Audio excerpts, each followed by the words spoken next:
साथियों नमस्कार। मैं हूं डॉक्टर जुगल प्रसाद और आप देख रहे हैं सुबह का संदेश।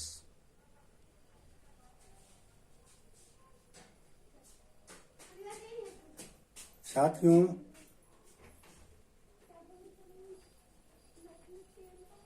रावण को जब वध करके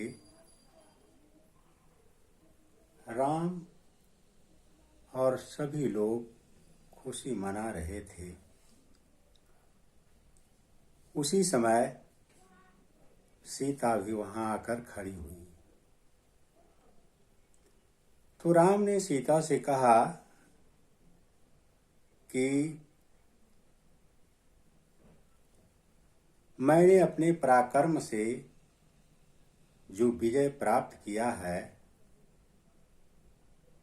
वह तुम्हारे लिए नहीं बल्कि अपने सुविख्यात वंश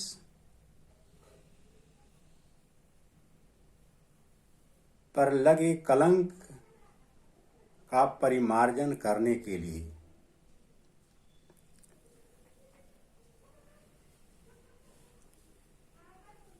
तुम्हारे चरित्र में संदेह का अवसर उपस्थित है, फिर भी तुम मेरे सामने क्यों खड़ी हो? जिस प्रकार से आंख के रोगी को दीपक का ज्योति अच्छा नहीं लगता है, उसी प्रकार से तुम मुझे प्रतीत हो रही हो। अतः जनक नंदिनी, तुम जहां चाहो वहां जा सकती हो। मैं तुम्हें आज्ञा देता हूं। तुम्हारे लिए 10 दिशाएं खुला हुआ है।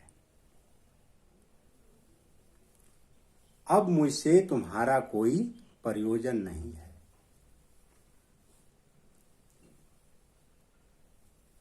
साथियों, राम ने यह भी कहा कि ऐसा कौन सा कुलीन पुरुष होगा जो तेजस्वी होकर भी दूसरे के घर में रही स्त्री को पुनः अपने साथ रख सकता है।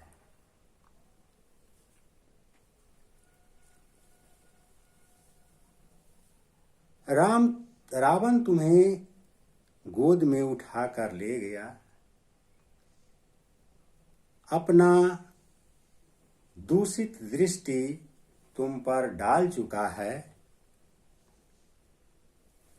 ऐसी दशा में अपने कुल को महान बताता हुआ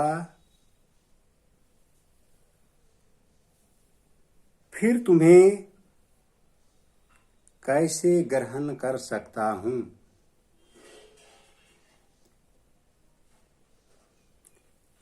जिस उद्देश्य से मैंने तुम्हें जीता है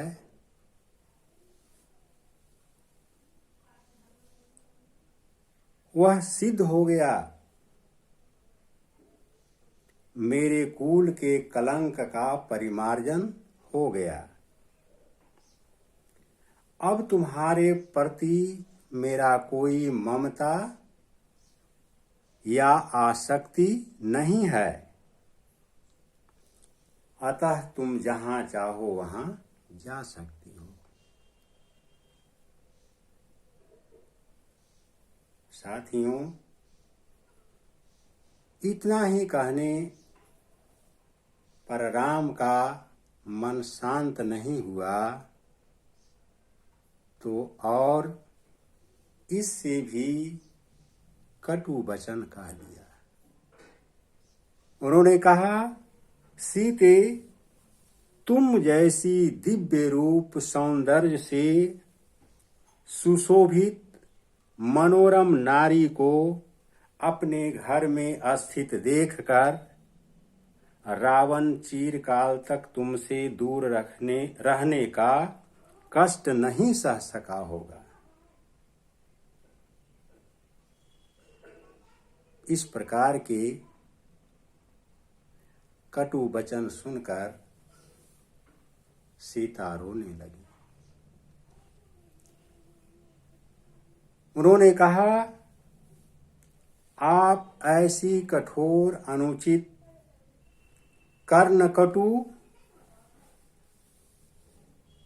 और रूखी बातें मुझे क्यों कह रहे हैं?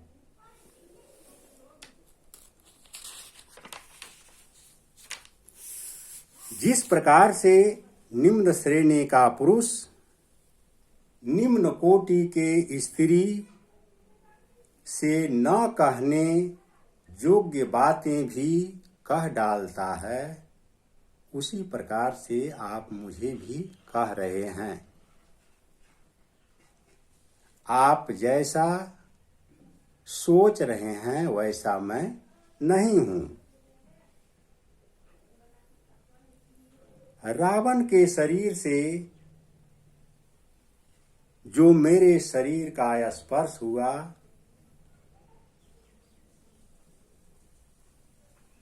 उसमें मेरी विवशता थी। मैं एक अबला नारी उसके साथ क्या कर सकती थी?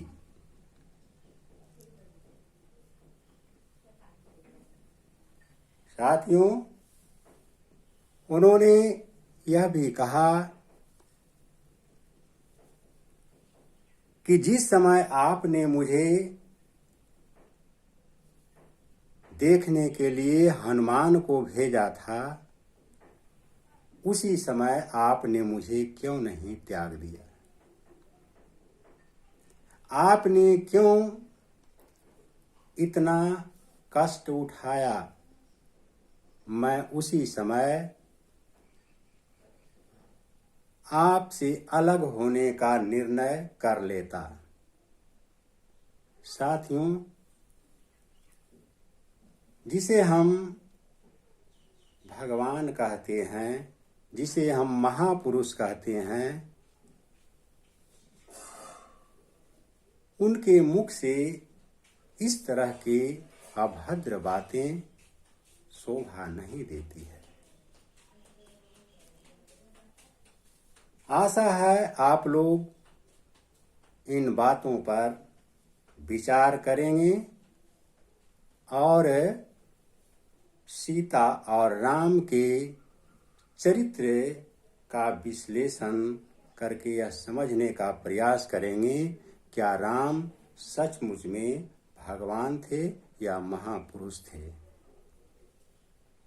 साथियों, यदि आप मेरे चैनल पर नए हैं तो इसे लाइक या सब्सक्राइब कीजिएगा।